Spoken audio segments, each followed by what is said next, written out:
The B-17 was on fire, ammunition exploding, 3 crew dead, 3 more bailed out into the ocean.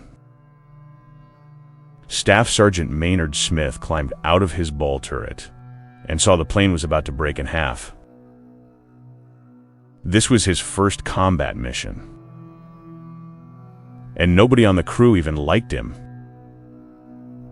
May 19th, 1911, Carroll, Michigan.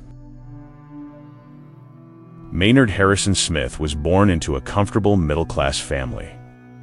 His father was a circuit judge, his mother a school teacher. But young Maynard was difficult from the start. Stubborn, short-tempered, hard to get along with. He married young at 18, had a daughter. The marriage lasted 3 years before ending in divorce. Smith remarried in 1941. That marriage wouldn't last either. He worked as a tax clerk in a government office. Unremarkable, forgettable, nobody special.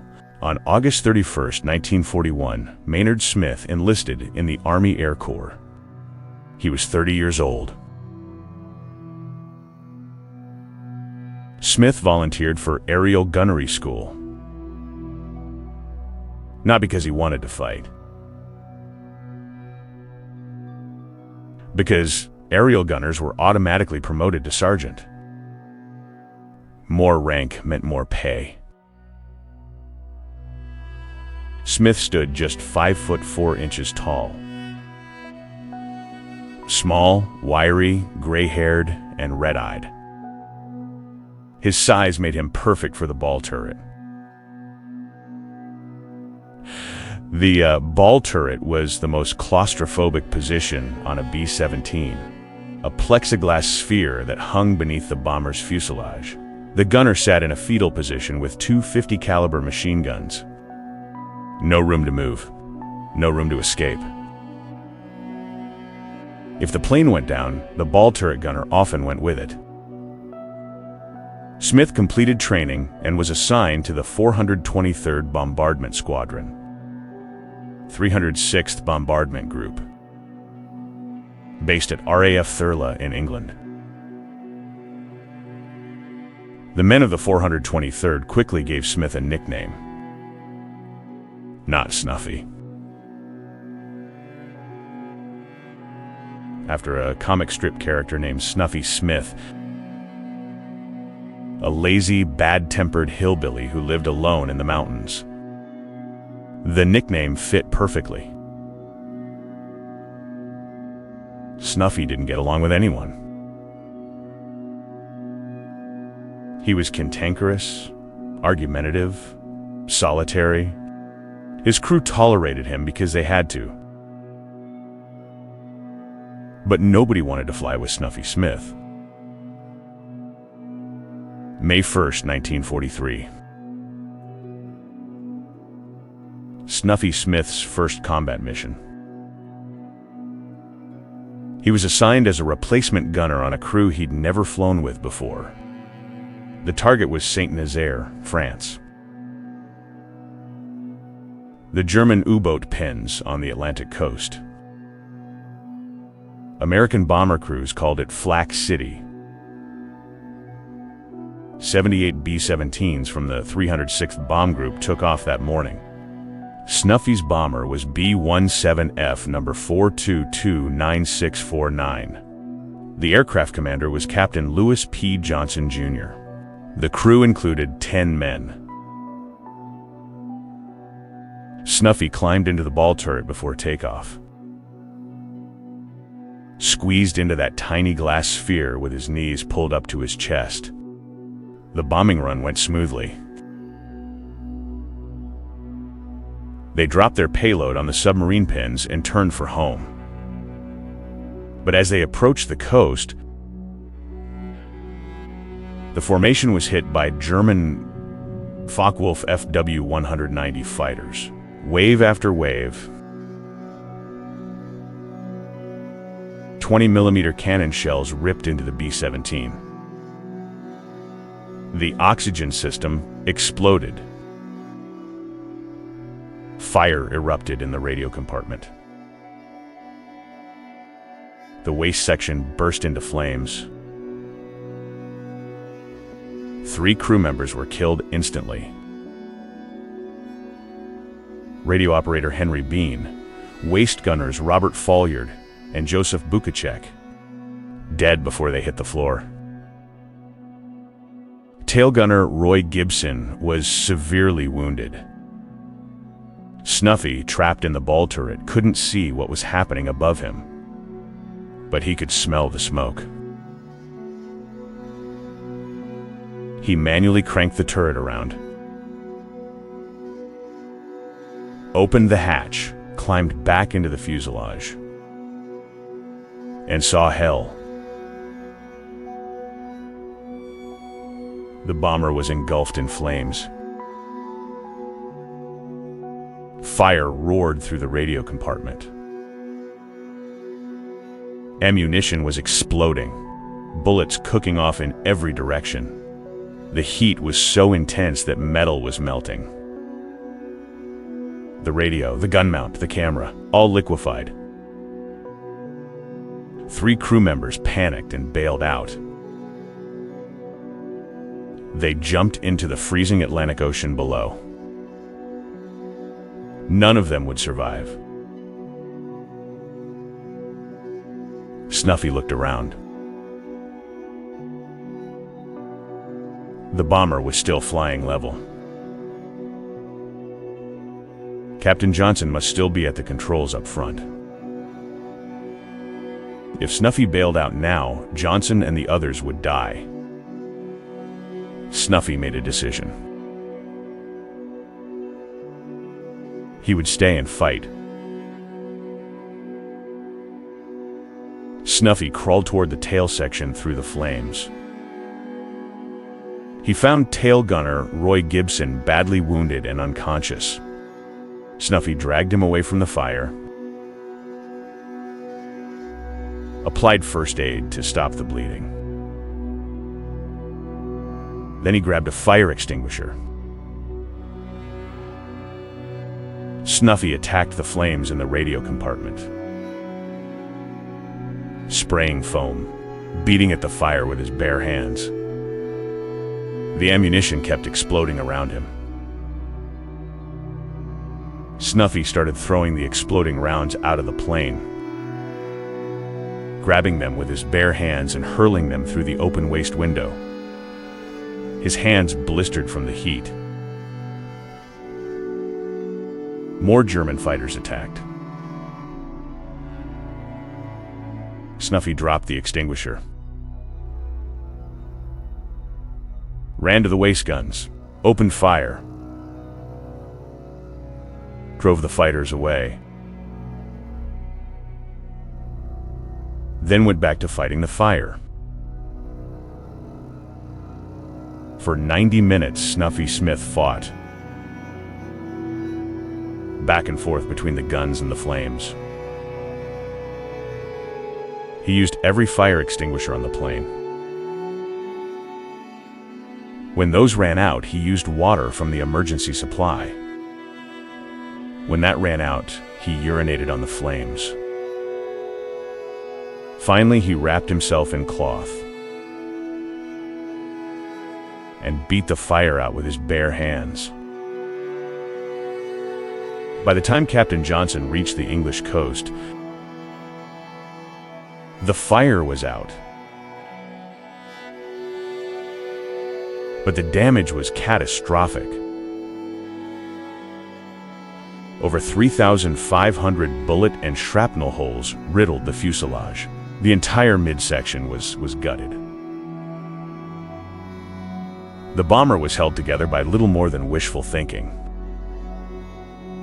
Johnson spotted RAF Predenac in Cornwall,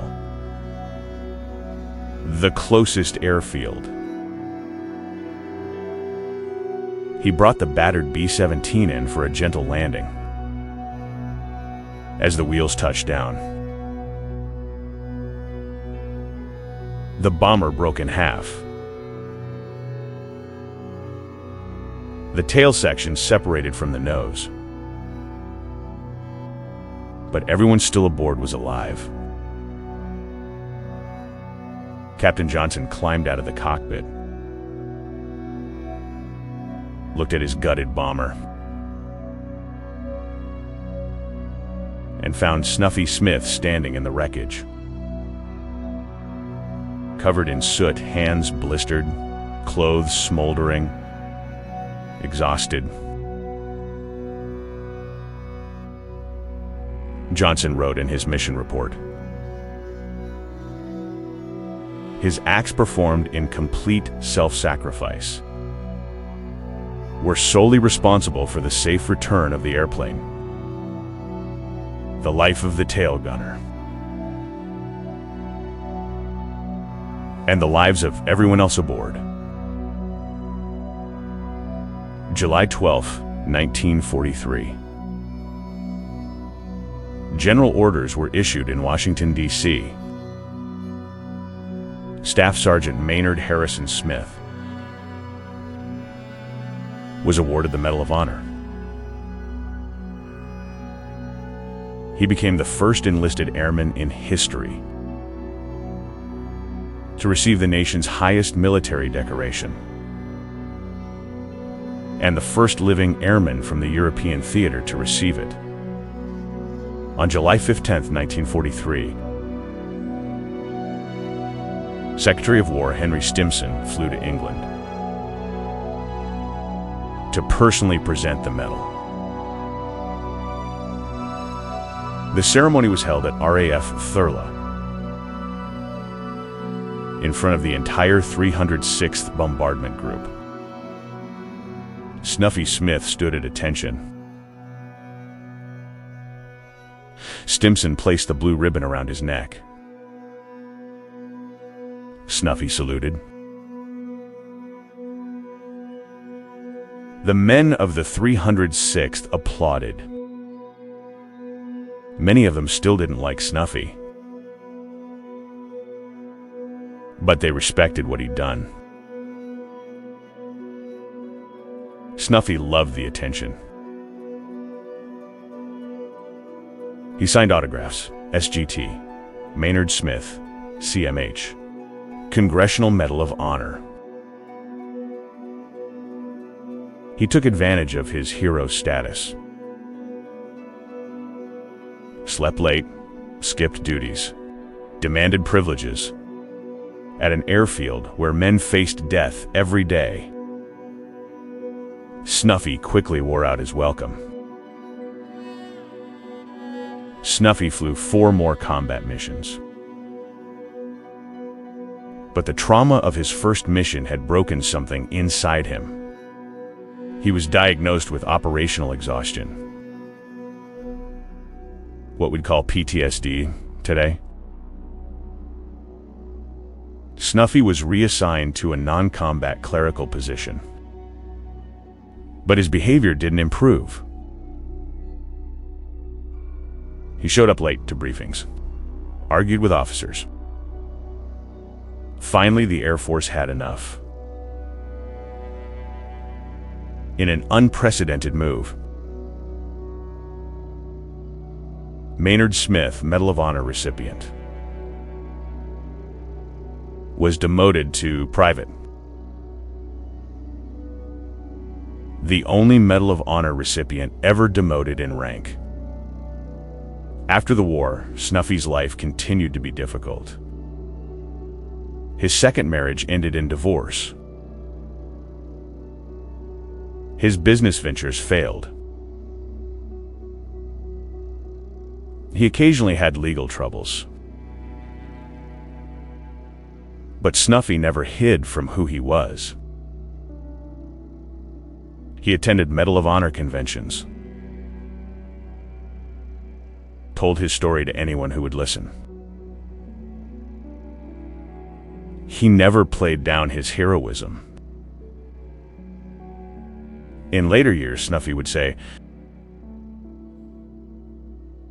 "To me, it was a dream. I had just done what I had been trained to do. I didn't know what the hell it was all about. I wasn't there to get a medal.